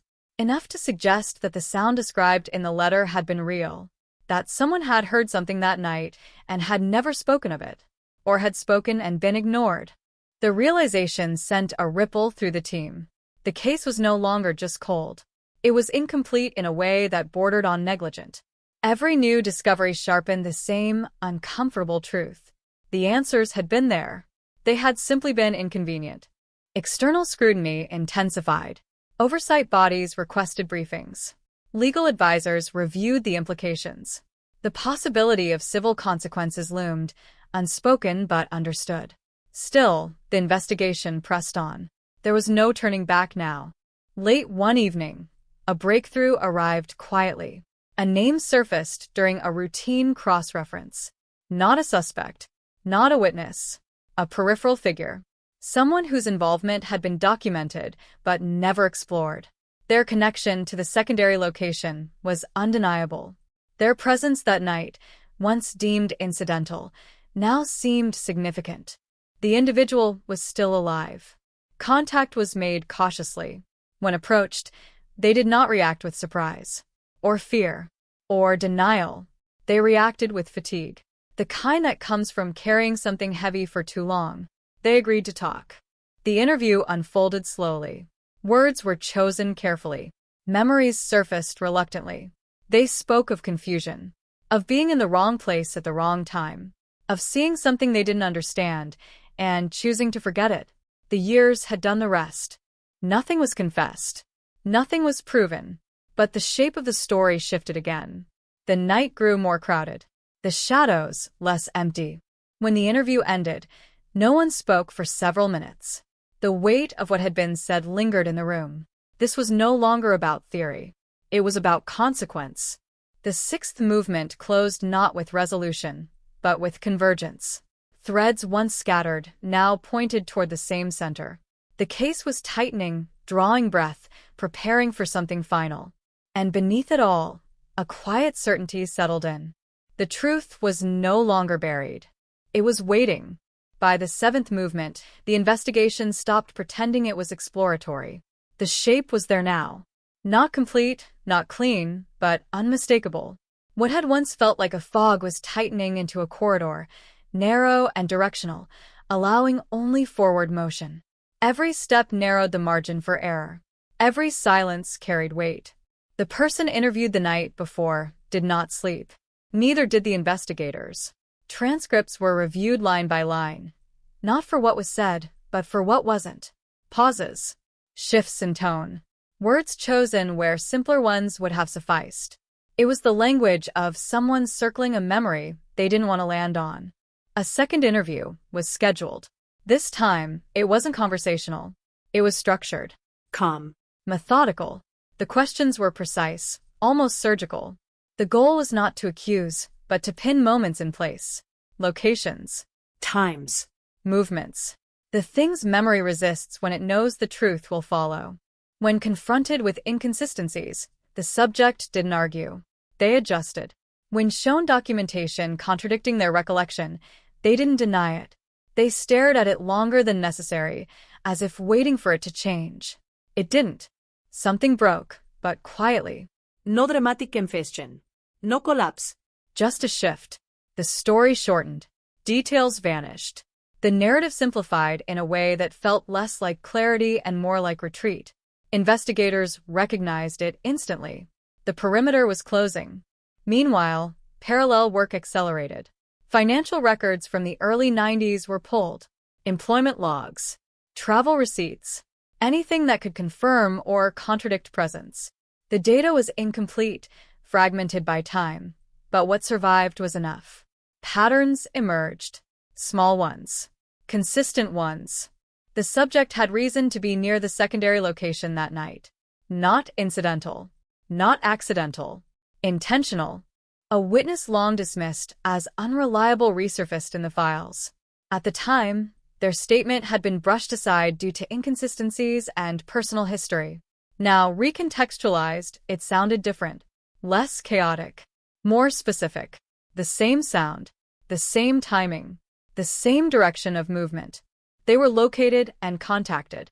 Older now. Worn. Surprised to be called. When reminded of what they had said decades earlier, they didn't hesitate. I told the truth, they said. Nobody wanted it. That sentence lingered longer than any evidence. Investigators began assembling a composite timeline that acknowledged uncertainty instead of smoothing it over. Gaps remained, but they were honest gaps. And within those gaps, the same name kept appearing. Sometimes directly, sometimes indirectly, always nearby. Pressure mounted quietly. Not from the public, not yet. From within. The realization that the case might soon cross a threshold no one could undo. That reputations would be questioned. That legacies would shift. That answers, once delivered, could not be retracted. The retired detective was brought in again. This time, not as a source, but as a witness to the present. He watched the new material unfold without comment. When asked if he recognized the name now at the center of attention, he nodded slowly. I remember him, he said. We didn't look hard enough. Those words carried more weight than accusation. Legal counsel reviewed the evidence stack. The standard was higher now. Not probable cause. Not suspicion. Proof that could withstand scrutiny after decades of erosion. Every claim was challenged internally before it could ever be challenged externally. A forensic reanalysis was ordered on remaining physical evidence. What little remained. Technology had advanced. Technique raffinée. Expectations tempered. Still, the lab worked methodically, aware that even a partial confirmation could shift everything. Days passed. Then a call came in. The results were not definitive, but they were directional. Consistent with the emerging narrative. Consistent enough to matter. The subject was informed that the investigation had entered a new phase. They listened without interruption. When told that further steps were imminent, they didn't ask what those steps were. They asked how long it would take. That question landed hard. Outside, the community remained largely unaware of the movement beneath the surface. Life continued. Streets filled. Stores opened and closed. The past stayed quiet, but no longer dormant. It was stirring. The family was told that the investigation was advancing toward resolution. The words felt heavier now. Less cautious. Still no promises. Just direction. They cried anyway. Not from relief. From exhaustion. The seventh movement ended with momentum fully committed. No more circling. No more testing the edges. The case had chosen its path, and everyone involved knew it. Whatever came next would change everything. And it was already in motion. By the 8th movement, time itself felt unstable, as if the past and present were no longer separate lanes but overlapping frames flickering too fast to distinguish. The investigation moved with a controlled urgency now, the kind that doesn't announce itself with sirens or press briefings, but with locked doors, late nights, and phones vibrating at hours when nothing good ever arrives. The subject was placed under discreet surveillance. Not the dramatic kind. No marked cars. No confrontations. Just awareness. Movement logged. Patterns noted. Silence observed. It wasn't about catching them doing something new. It was about seeing whether the old habits still lived in the body, whether the truth had muscle memory. They visited the same places, drove the same routes, paused at the same intersections. It was subtle, almost unnoticeable, but to trained eyes it looked like rehearsal, like someone unconsciously retracing a path burned into them decades earlier. The investigators didn't speak about it openly. They didn't need to. The nods said enough. At the lab, technicians worked through evidence with the patience of archivists and the pressure of people who knew this might be the last chance. The material was fragile, degraded, time-worn, but technology has a way of pulling whispers out of silence now. Not answers. Hints. Enough to lean forward. One analyst stared at a screen longer than usual, then called for a second opinion. Then a third. What they were seeing wasn't clean. It wasn't definitive, but it aligned. Again, the same direction, the same gravity pulling everything inward. Back in the interview room, the subject was invited for another conversation. Voluntary. That word still mattered. The room was the same, but the air was different. Thicker. Less forgiving. The questions returned to moments already discussed, but now with a precision that allowed no drift. Dates were pinned. Times boxed in. Distances measured. When the subject hesitated, the silence was allowed to stretch. When they answered too quickly, it was noted. When they corrected themselves mid-sentence, it was marked. This wasn't interrogation. It was excavation. At one point, a photograph was placed on the table. Not of the victim, not of the crime scene, of a location. Ordinary. Unremarkable. The kind of place no one remembers unless they have a reason to. The subject's eyes flicked to it, then away. Just a fraction of a second. But enough. That reaction became a turning point. Outside the room, the team recalibrated. The case was no longer about whether something could be proven. It was about how much could be shown without showing too much. About guiding the truth into the open without giving it space to run. The retired detective was updated again. He listened quietly, absorbing each development like a ledger being balanced. At the end, he exhaled slowly. "That's it," he said. "That's where it went wrong." He wasn't smiling. There was no satisfaction in his voice. Just resignation. The kind that comes when a question finally answers itself, and the answer is worse than the uncertainty. Legal strategy shifted. The language changed. Words like possibility and theory were replaced with sequence and corroboration. Every move now had consequences beyond the room, beyond the department, beyond the state. The family was told again. This time, the call was longer, the tone heavier. They were warned that the next steps might be public, that names might surface, that the quiet they had lived with for decades might soon be replaced by noise. They didn't hesitate. They said they were ready. But readiness is a fragile thing. The subject was informed that further cooperation would be appreciated. The way it was phrased made it clear this was no longer a request. They nodded, asked if they could have a moment, sat alone for several minutes after the room emptied. No one knows what they thought about during that time. Regret, fear, calculation, memory, all of it maybe, or none of it. What mattered was what came next. When the door opened again, they looked older, smaller. The posture had shifted. Shoulders slightly collapsed. The voice, when it came, was quieter. Not broken, but no longer confident. They didn't confess. Not yet. But they stopped resisting. And sometimes that's louder than words. The 8th movement closed with the sense that the truth was no longer hiding. It was standing in plain sight, waiting for someone to say its name. And everyone in the room knew that once it was spoken, there would be no silence left to return to. By the 9th movement, the investigation crossed an invisible line, the kind that isn't marked on calendars or case files but is felt in the way people speak more carefully, the way doors close softer, the way everyone understands that whatever happens next will not be reversible. The story was no longer forming. It was solidifying. The subject's cooperation shifted from passive to deliberate. Answers became shorter, less ornamented. The impulse to explain faded, replaced by a careful selection of words that revealed more through restraint than confession ever could. Investigators listened closely, not just to what was said, but to how often the subject checked their own memory, as if unsure which version was safe to use anymore. A search warrant was prepared. Not rushed. Not dramatic. Built brick by brick, supported by timelines, corroborated movements, and a growing lattice of circumstantial weight that no longer felt circumstantial at all. The paperwork moved through hands that had signed hundreds like it before, but this one lingered longer. Everyone understood the age of what they were touching. For decades of silence compressed into a few pages of legal language. When the warrant was approved, no one celebrated. There was only a pause. A shared breath, then movement. The location had changed over the years. Renovated, repainted, reimagined as something ordinary. But beneath the updates, the bones were the same. Walls remembered. Floors remembered. Investigators moved carefully, aware that they weren't just searching a space.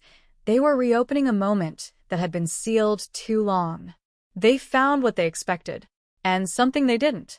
The expected items confirmed presence, ownership, access.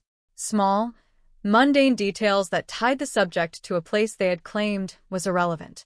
The unexpected find was more troubling, not because it was dramatic, but because it was preserved, intentionally. Something kept when everything else had been discarded. That choice spoke volumes. Back at headquarters, the evidence was logged, photographed, secured. Every step documented. Every hand accounted for. The room buzzed with low voices and controlled motion, the atmosphere of people who know they are standing on the edge of a conclusion they've chased for years. The retired detective arrived unannounced. No invitation. No call ahead. He stood in the doorway, looking at the evidence laid out under sterile lights, and for a long moment, he said nothing. Then he nodded once. That would have done it, he said. Not with certainty. With recognition. The subject was informed of the search results. The room was quiet when the information was delivered. No raised voices. No accusations. Just facts, placed carefully on the table one by one. The subject's eyes followed each item as it was mentioned. Their breathing changed. Slightly faster. Slightly shallower. They asked a question then. Not about the evidence. About the family.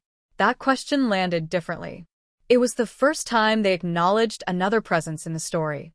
The first time the narrative widened beyond self-preservation. Investigators answered carefully, truthfully. The family had waited a long time. They deserved honesty now. The subject closed their eyes for a moment. Not long enough to suggest collapse. Just long enough to suggest recalibration.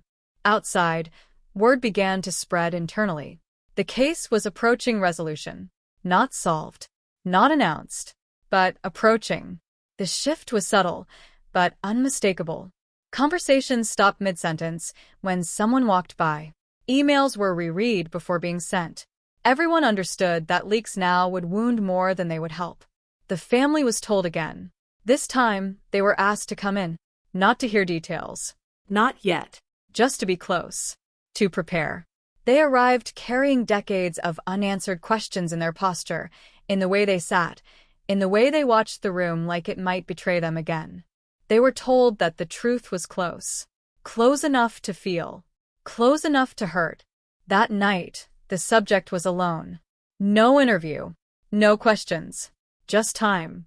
Time has a way of doing what pressure can't. It rearranges priorities. It strips away the illusion of control. It reminds people that silence, once broken, cannot be repaired. By morning, the 9th movement had done its work. The case was no longer asking who. It was asking how much. How much would be admitted? How much would need to be proven? How much damage the truth would carry when it finally stepped into the light? Everyone involved felt it. The ending was no longer theoretical. It was inevitable. By the 10th movement, inevitability had a sound. It was the low hum of fluorescent lights in interview rooms, the soft scrape of a chair pulled closer to a table, the measured cadence of voices that no longer needed to chase the truth, only to receive it. The investigation had stopped asking permission to exist. It occupied the space fully now. The subject arrived without resistance. No lawyer yet. No demands. Just a quiet presence, heavier than before. They sat differently, leaned forward instead of back, hands folded instead of crossed. These were not gestures of surrender, but of preparation. The body often knows what the mind is still negotiating. The questions began again, but this time they were framed differently, not as challenges, as confirmations. Investigators walked through the timeline slowly, deliberately, allowing the subject to hear their own story told back to them, stripped of ambiguity. Dates aligned, locations matched, witness statements echoed. The narrative no longer belonged to the subject alone. At one point, the investigator paused and asked a single question, not accusatory, almost gentle. Where did it go wrong? The room went still. Silence stretched, not awkward, not forced. It was the kind of silence that invites truth by removing escape routes. The subject stared at the table, at a small scratch near the edge, something they might have noticed dozens of times before, but never this closely. When they spoke, it wasn't a confession. It was a beginning. They talked about pressure, about mistakes, about a moment that spiraled faster than expected. The language was careful, defensive even, but the direction had changed. This was no longer denial. This was context, and context, once given, cannot be taken back. Investigators let it unfold. They didn't interrupt, didn't correct. They knew that stopping it now would fracture something that had taken decades to crack. The subject's voice wavered once, then steadied. They weren't crying. They weren't breaking. They were remembering. Details emerged, not all of them useful, some self-serving, some minimizing, but threaded through it all were anchors, specifics that matched what had already been discovered, choices that aligned with evidence, movements that explained gaps long thought unfillable. When the subject finished speaking, no one rushed to respond. The room absorbed it. Then the investigator spoke again, this time firmer. They pointed out where the story conflicted with known facts. Not aggressively, just precisely. The subject nodded, adjusted, corrected. This back and forth continued for hours. A slow calibration between memory and reality. Each pass brought the two closer together.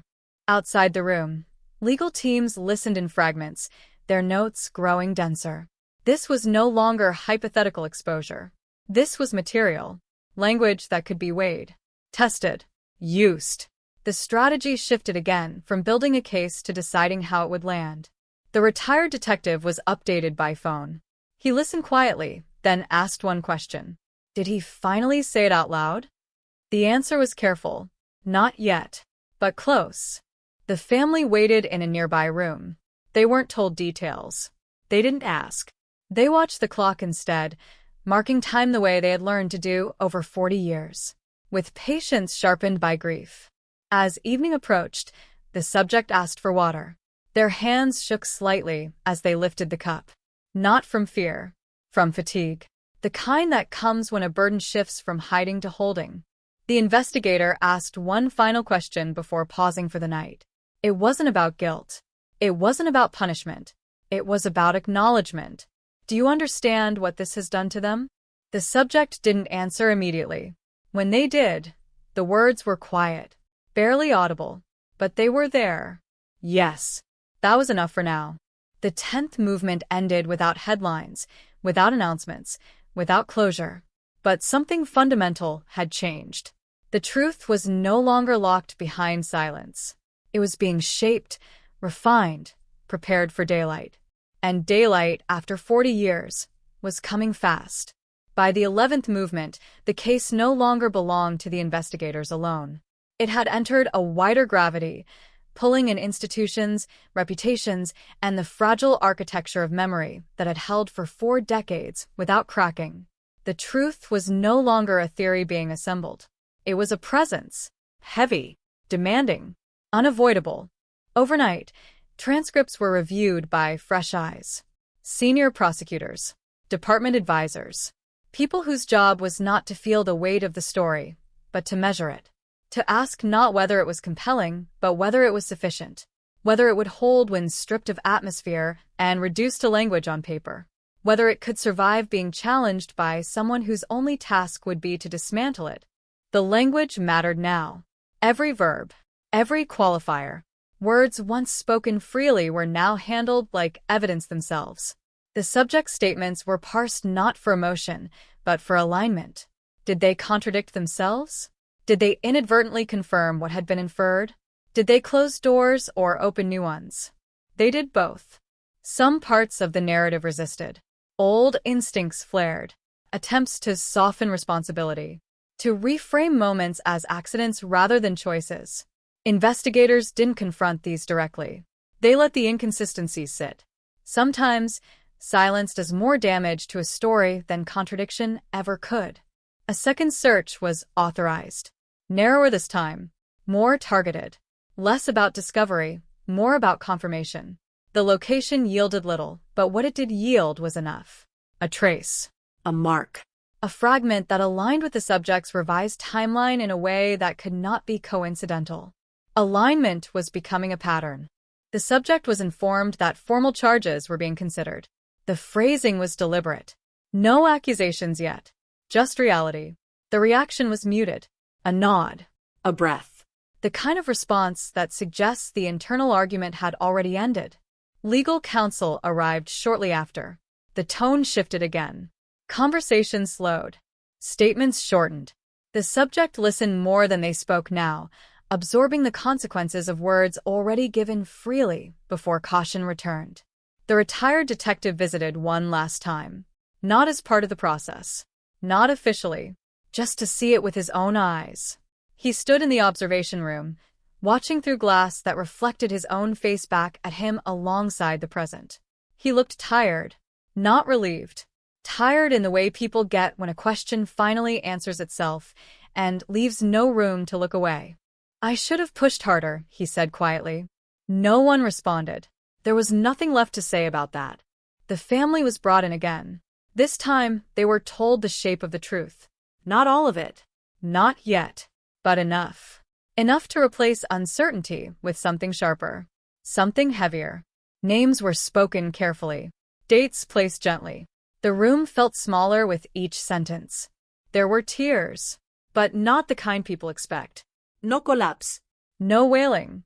Just a slow, controlled release. Grief had lived with them too long to arrive dramatically now. It settled instead, like dust finally allowed to fall. They asked one question. Just one. Why did it take so long? No one answered right away. Because the truth was complex. Because blame did not belong to one moment or one person.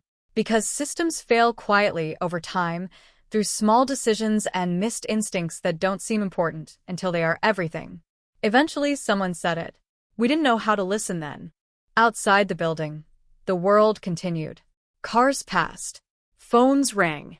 Life moved forward, unaware that a silence had finally broken inside walls built to contain it. The case that had once been a footnote, a forgotten file, a question mark in a dusty cabinet, was now standing upright, demanding to be acknowledged. Paperwork moved quickly now, faster than it ever had before. The machinery of accountability, once engaged, does not pause for reflection. It advances. Methodical, impersonal, necessary. The subject was informed of what came next. The process. The timeline. The loss of anonymity. They listened. Asked no questions. The weight had shifted fully now. From uncertainty to consequence. As night fell, the building emptied. Lights dimmed. Doors locked. But the case remained awake. Alive in every document, every memory stirred, every life it had touched and reshaped across 4 decades. The 11th movement ended not with resolution, but with recognition. The truth had survived time. And now that it was standing in the open, there was no longer any place for it to hide. Only a path forward. And everyone involved knew that once the final steps were taken, nothing would ever feel unfinished again. By the 12th movement, the weight of truth had begun to press outward, no longer contained by interview rooms or sealed folders. What had been private, procedural, controlled, was edging toward exposure. Not spectacle, not yet. But inevitability has a way of making even silence feel loud. The subject was formally notified. The language was careful, practiced, stripped of drama. Charges would be pursued. The case would move forward. The machinery that had waited decades to engage was finally in motion. The subject listened without interruption, without protest. When asked if they understood, they nodded once, slowly, as if agreeing with something they had known for a long time, but never wanted confirmed. The lawyer spoke next, measured, protective, focused on process now, not denial. Questions shifted from what happened to what happens next. The pivot was unmistakable. The fight was no longer against the truth. It was against the consequences of it. Outside the room, the team paused. Not to celebrate, not to reflect, just to acknowledge that a line had been crossed. Everything before this moment belonged to investigation. Everything after belonged to history. Evidence was packaged for transfer. Originals secured. Copies authenticated. The language of certainty replaced the language of possibility. Where once there had been margins and footnotes, there were now declarations. The case file, swollen with decades of fragments, finally had a spine. The retired detective was informed that charges were moving forward. He didn't respond right away. When he did, his voice was quiet. "Then it's done," he said. But it wasn't relief. It was release. The kind that comes when a question you've carried longer than you should have finally sets itself down. The family was told next. In person. No phone call this time. They sat together, closer than before, hands overlapping on the table like an unconscious defense against what they were about to hear. When the words came, they landed without drama. No crescendo. No pause for effect. Just facts. Solid. Final. Charges. A name. A path forward. One of them closed their eyes. Another stared straight ahead. Someone let out a breath they didn't realize they'd been holding for 40 years. This wasn't closure. It was confirmation. And confirmation carries its own kind of grief. They asked to see the evidence. Not all of it. Just enough. Enough to believe. Enough to stop wondering if they had imagined everything. The request was honored carefully, respectfully. Every image, every document presented with context, with care. The room held steady as they absorbed it. No one spoke for a long time. When they finally did, it wasn't anger that surfaced. It was sadness. Not just for what was lost, but for how long the truth had waited. For birthdays missed. For lives lived in parallel with a lie. For the version of themselves that might have existed if answers had come sooner. Outside, preparations began quietly. Notifications drafted. Statements prepared. The press would come soon. The story would escape its confines and find new shapes in headlines and broadcasts and conversations between strangers. The team knew this. They couldn't stop it. All they could do was make sure the truth went out intact. The subject was returned to holding. No dramatics. No last words. Just routine. The banality of consequence is often its cruelest form. After decades of secrecy, the end arrived not with chaos, but with order. That night, someone turned off the lights in the evidence room. The shelves stood full, but complete in a way they had never been before. The past had been accounted for. Not erased, not healed, but named. The 12th movement closed with the sense that the story was no longer suspended. It was descending now, toward a conclusion that would belong not just to those who had pursued it, but to everyone who had lived under its shadow. The silence that followed was different. It wasn't empty anymore. By the 13th movement, the truth began to breathe outside the walls that had contained it. Not all at once.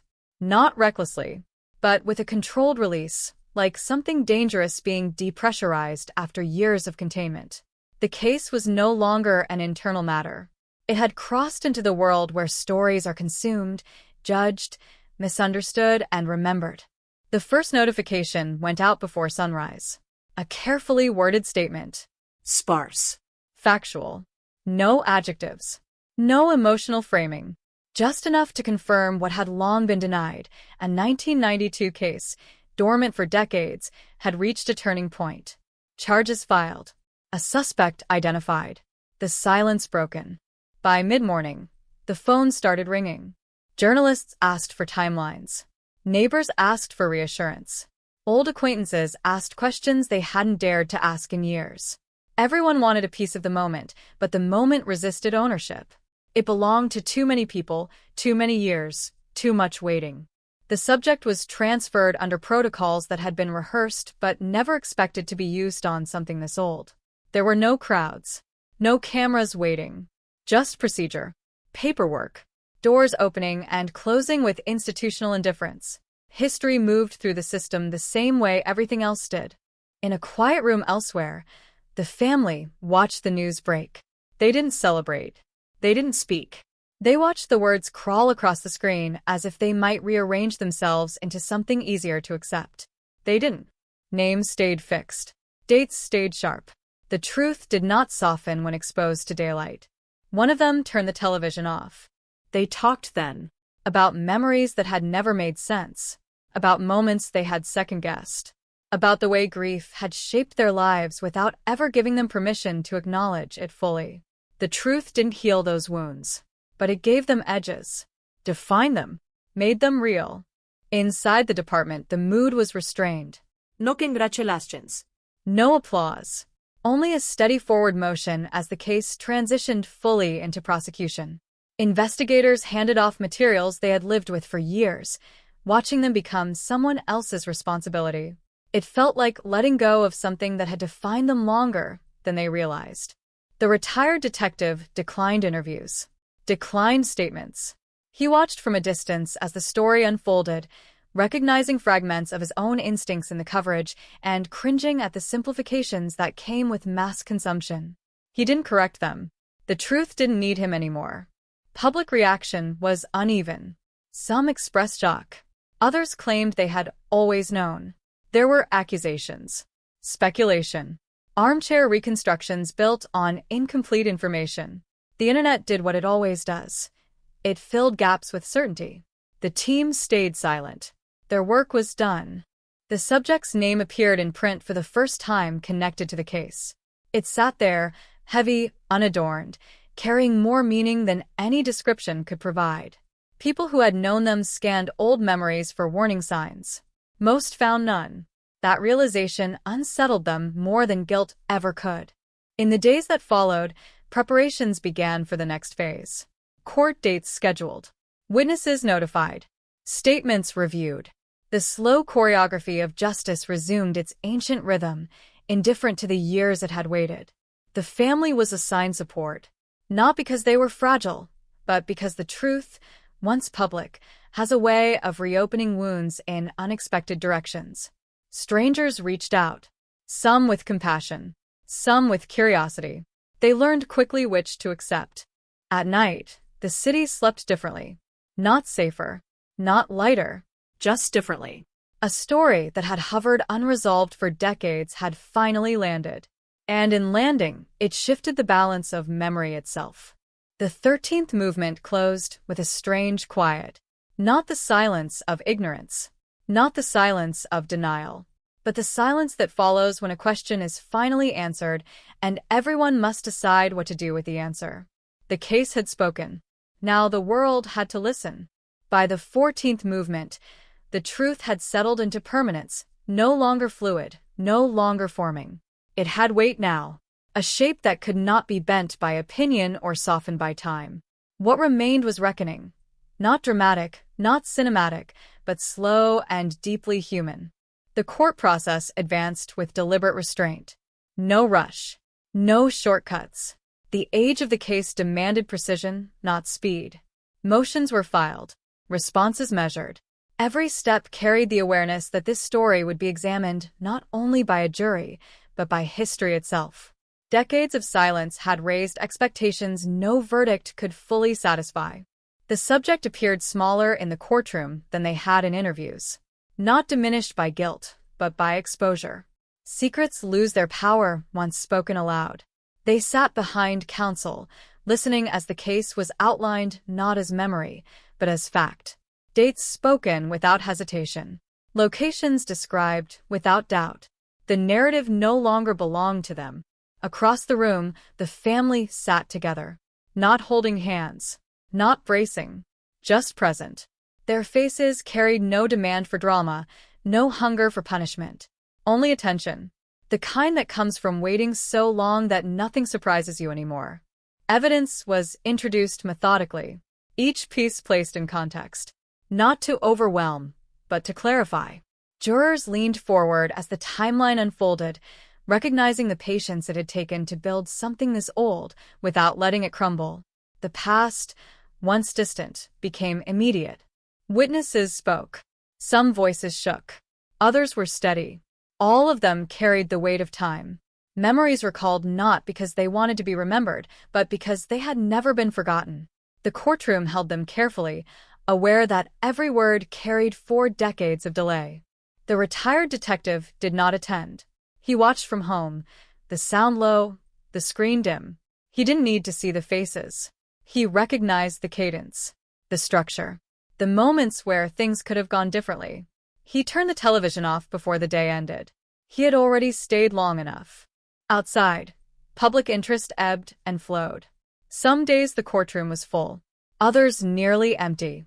The case competed with newer stories, louder scandals. Time once again began to pull attention away. But inside those walls, none of that mattered. Justice is not measured by audience size. The subject listened as their own past was reconstructed without their control. The moments they had justified, the decisions they had minimized, all laid out plainly, stripped of explanation. When asked to respond, they did so carefully. No denial. No defiance, just acknowledgement of facts already established. The family heard the truth spoken publicly for the first time. Not whispered, not hedged. Spoken clearly, under oath. It didn't bring relief. It brought gravity. A confirmation so heavy it pressed them deeper into their chairs. At the end of one session, a recess was called. People stood, moved, breathed. The family remained seated for a moment longer. One of them looked at the empty witness stand and whispered something no one else heard. It wasn't anger. It wasn't forgiveness. It was goodbye. The 14th movement ended without resolution. No verdict yet. No closing statements. Just the steady continuation of a process that had finally caught up to the truth. And for the first time in 40 years, the truth was no longer waiting. It was being heard. The final movement did not begin with a verdict. It began with silence, the kind that settles after everything has been said, when no one dares interrupt the weight of it. The courtroom filled slowly that morning, footsteps muted, voices low, as if the building itself understood what was about to happen. Decades of speculation, rumor, accusation, and absence had led to this moment, and yet it arrived without spectacle, without music, without warning. Just a clock ticking somewhere behind the walls. The jury returned one by one, ordinary people carrying an extraordinary burden. They did not look at the family. They did not look at the subject. They looked straight ahead, faces fixed, disciplined, aware that whatever happened next would echo far beyond the room. This was no longer just a case. It was a correction to history. When the verdict was read, it did not explode. It landed. A controlled impact. Words spoken clearly, firmly, without tremor. Guilty. Accountable. Confirmed. The truth, once fragile and theoretical, now stamped into the record. No one gasped. No one cried out. The family did not move. They had imagined this moment in hundreds of different ways over 40 years, and none of those versions prepared them for how quiet it felt. Justice, they realized, does not roar. It exhales. The subject closed their eyes. Not in shock. Not in protest. In recognition. The long improvisation was over. There were no more versions of the story left to tell. The narrative had chosen its final shape, and it did not include escape. Sentencing followed later. Time was given. Statements allowed. The system moved with care, aware that punishment could never equal loss, only acknowledge it. When asked to speak, the subject stood slowly.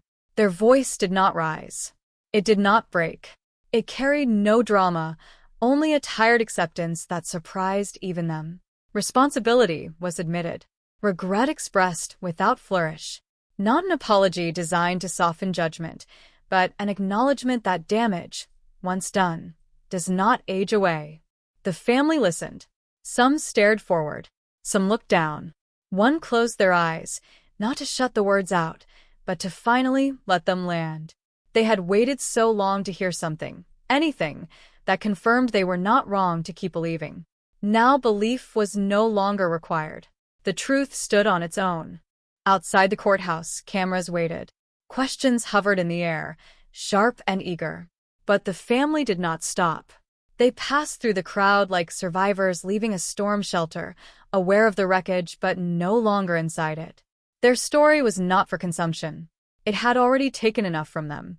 In the days that followed, the case faded from headlines. New crises replaced old ones. The world, relentless in its forward motion, moved on. But something subtle had changed. In the community, conversations softened. Whispers turned into statements. Children who had grown up hearing fragments now learned the full story, not as myth, but as fact. The retired detective watched the final report alone.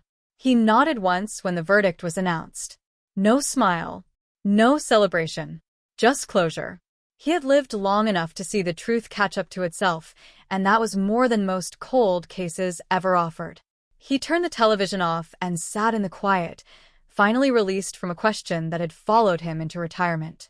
The house connected to the case, the one people used to slow down near, the one that carried an unnamed tension, stood unchanged. Paint peeling. Windows dark. But it no longer held the same power. Its silence was no longer mysterious. It was just a house again. For the family, grief did not end. It transformed. The unanswered questions that had haunted them for decades were replaced by memories they could now revisit without suspicion. Photos were taken out again. Stories retold without hesitation. The victim was no longer frozen in the moment of disappearance, but allowed to exist fully again, as a laugh, a habit, a presence. Closure did not mean peace. It meant solidity, a ground beneath their feet that had been missing for most of their lives. On anniversaries they gathered, not to mourn what was lost, but to acknowledge what endured. Love had survived uncertainty. Memory had outlasted lies. Time, once the enemy, had become the witness that proved persistence mattered. The case entered archives, labeled solved. A simple word that barely captured the cost. For students, it would become an example. For investigators, a reminder. For families still waiting, a fragile hope. And for those who lived through it, it became something else entirely. Not a story about crime, or justice, or failure, but about endurance. About what happens when the truth refuses to stay buried, when it waits patiently for the world to be ready to hear it. The cold case was no longer cold. It was finished. And in that finish something rare occurred. The past at last was allowed to rest.